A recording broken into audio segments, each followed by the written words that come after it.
কোটি শুকরিয়া আদায় করি মহান রব্বুল আলামিনের দরবারে, যিনি আমাকে জাতীয় সংসদ সদস্য হিসাবে একটি গুরুত্বপূর্ণ নিয়ামত দান করেছেন। মাননীয় স্পিকার, আজকের এই সংসদে দাঁড়িয়ে শ্রদ্ধার সাথে স্মরণ করি স্বাধীনতা যুদ্ধের মহান ঘোষক, বহুদলীয় গণতন্ত্রের প্রবক্তা, ইতিহাসের রাখাল রাজা, বাংলা মায়ের অমর সন্তান শহীদ রাষ্ট্রপতি জিয়াউর রহমানকে। আমি কৃতজ্ঞতার সাথে স্মরণ করি আমার মমতা মাইমা, যিনি শহীদ রাষ্ট্রপতি জিয়াউর রহমানের শাহাদতের পর আমাদের মতো অসংখ্য ছাত্রদল নেতা কর্মীকে তার মাতৃত্বের ছায়াতলে আশ্রয় দিয়ে এই মহান সংসদে আসার উপযুক্ত করে গড়ে তুলেছেন সেই মমতা মাইমা দেশনেত্রী বেগম খালেদা জিয়া। আমি শ্রদ্ধার সাথে কৃতজ্ঞতা জানাই বর্তমান প্রধানমন্ত্রী জনাব তারেক রহমানকে, যিনি অভিভাবক হিসাবে, আমার নেতা হিসাবে, আমার আকাঙ্ক্ষা পূরণের কেন্দ্রস্থল হিসাবে উৎসাহ প্রেরণা দিয়ে এই মহান সংসদে আসার সুযোগ সৃষ্টি করেছেন। আমি তাকে কৃতজ্ঞতা জানাই। আমি কৃতজ্ঞতা জানাই বেলকুচি চৌহালি এনায়েতপুরের সেই সকল সচেতন জনগণকে যারা বেহেশতের টিকিটের লোভনীয় অফার এবং নগদ টাকার উপহারকে প্রত্যাখ্যান করে আমাকে মহান সংসদে পাঠিয়েছেন। তাদের সমস্যা সমাধান এবং স্বাধীনতার সার্বভৌমত্ব এবং গণতন্ত্রকে প্রাতিষ্ঠানিক রূপ দেওয়ার জন্য তারেক রহমানের নেতৃত্বে কাজ করার জন্য।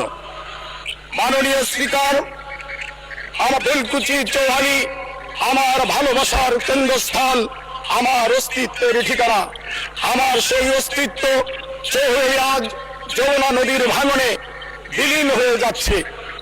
আমি মাননীয় প্রধানমন্ত্রীর দৃষ্টি আকর্ষণ করে বলছি, দ্রুত স্থায়ী বাঁধ নির্মাণ করে যমুনার কবল থেকে চৌহালির বাকি অস্তিত্বটুকু রক্ষা করার জন্য।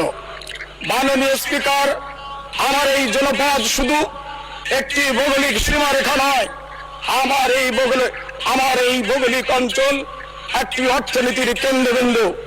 আমার এলাকায় বেলকুচি এবং এনায়েতপুরে 25,000 পাওয়ারলুম রয়েছে, 15,000 তাঁত শিল্প রয়েছে। এই পাওয়ারলুম থেকে প্রতিদিন 2 লক্ষ পিস শাড়ি এবং লুঙ্গি উৎপাদন হয়।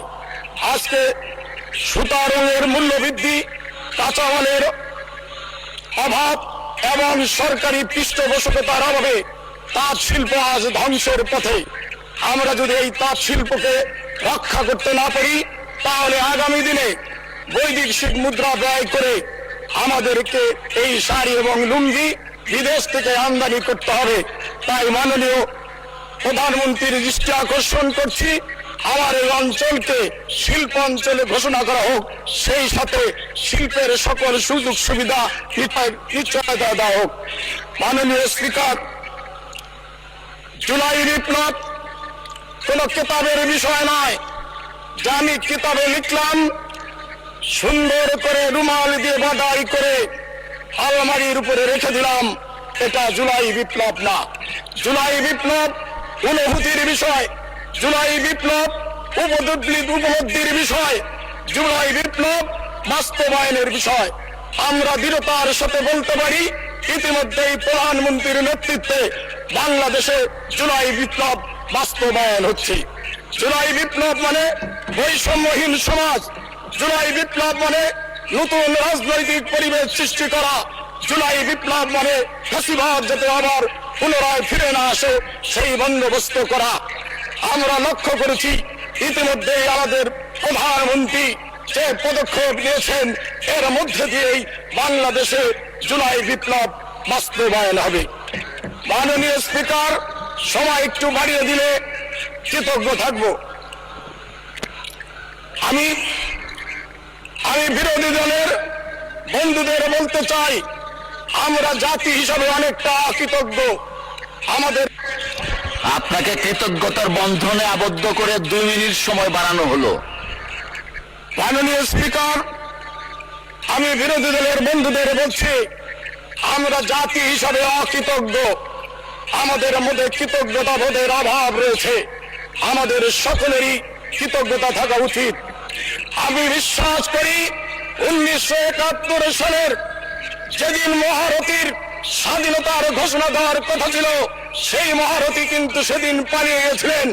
কিন্তু আমাদের নেতা তার শিশু বাচ্চাদেরকে ফেলে রেখে বাংলাদেশের জনগণকে আশার আলো দেখার জন্য চট্টগ্রাম বালুঘাট বেতার কেন্দ্র থেকে সেদিন বলেছিলেন আই রিভোল্ট। তার এই একটি শব্দ সমগ্র জাতিকে স্বাধীনতার সংগ্রামে ঝাঁপিয়ে পড়তে অনুপ্রাণিত করেছিল। শুধু তাই নয়, 1982 সালের 24 মার্চ সামরিক জনতা হুসেন মোহাম্মদ এরশাদ যেদিন অবৈধভাবে ক্ষমতা দখল করে, সেদিন ক্যান্টনমেন্টে গৃহকোণ থেকে বেরিয়েছে আমার নেত্রী বলেছিল হটাও এরশাদ, বাঁচাও দেশ। খালেদা জিয়ার নির্দেশ, খালেদা জিয়ার নেতৃত্বেই এই বাংলাদেশের সংসদীয় গণতন্ত্র হয়েছে। সেই রক্তের উত্তরাধিকারী আমার নেতা জনাব তারেক রহমান। উনি কিন্তু ঘরে বসে থাকেননি সময়ের আগে, কারো অভাবের কারণে বিস্তারিত বলতে পারি না।